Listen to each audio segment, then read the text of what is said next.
법원이 학원과 독서실 그리고 스터디 카페에 대한 방역 패스 효력을 잠정적으로 중단시켰습니다. 관련해서 다른 업종에서도 소송이 잇따를 것으로 보이는데요. 일부에서는 방역에 구멍이 뚫릴 수 있다는 우려의 목소리도 나오고 있습니다. 자세한 내용 현장에 나가 있는 취재기자 연결해서 들어보겠습니다. 김철희 기자. 네, 경기 수원시 무인 스터디 카페 앞에 나와 있습니다. 네, 그곳에서는 이제 방역 패스를 사용하지 않아도 되는 거죠. 네, 제가 나와 있는 이곳 스터디 카페는 무인으로 24시간 운영되는 곳인데요. 지난달 정부가 스터디 카페와 학원 등에서도 방역 패스를 사용하도록 의무화하면서 지금까지 패스를 운영해 왔습니다. 제 옆에 보시면 QR코드를 스캔할 수 있는 단말기도 놓여져 있고요. 스터디 카페 곳곳에 백신 패스를 안내하는 문구도 적혀 있습니다. 하지만 어제 법원 결정이 나오면서 이제는 백신 패스를 확인하지 않아도 되게 됐는데요. 자세한 이야기 업주분 모시고 직접 들어보도록 하겠습니다. 안녕하십니까? 네, 먼저 방역 패스가 도입된 이후에 무인 스터디 카페 상황이 궁금한데 혹시 좀 설명 부탁드리겠습니다. 네네. 그래서 저희 스터디 카페가 이제 청소년 적용 시설이라고 판단을 하에 백신 패스를 확인을 해라라고 보도가 난 후에 저희들은 참 암담했습니다. 여기가 무인 스터디 카페이고 24시간 동안 이렇게 백신 패스를 확인하려면 감시인이 있어야 된다라고 하시는데 감시인이 있으려면 저희가 24시간 동안 한 명이 있을 수는 없어요. 그러다 보니 8시간씩 기본이잖아요.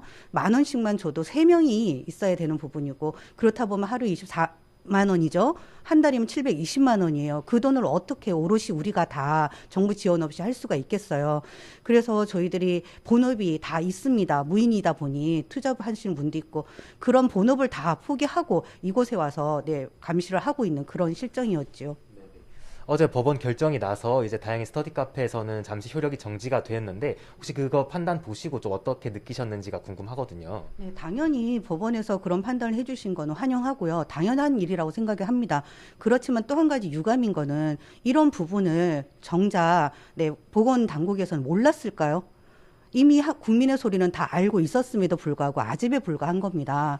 그런 부분은 충분히 업종에 따라서라도 아니라 미접종자를 보호하기 위해서 방역 패스를 한다고 했는 것이 오히려 미접종자들을 힘든 일로 몰아내는 그런 형국이 돼버린 거죠. 네.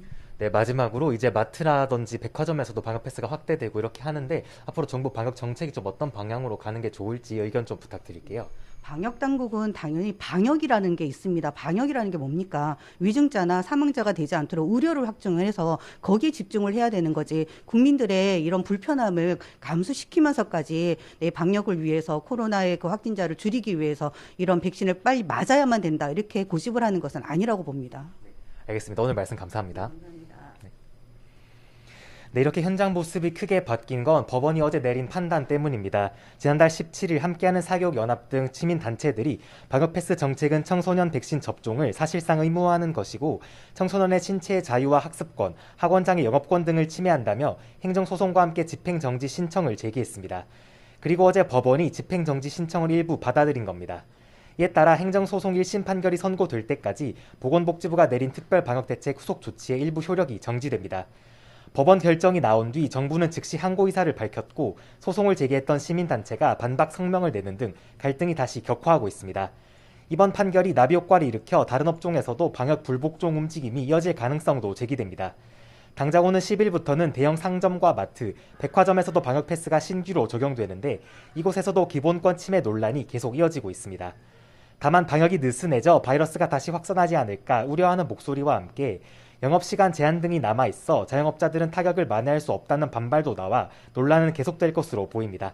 지금까지 경기 수원시 스터디 카페 앞에서 YTN 김철입니다.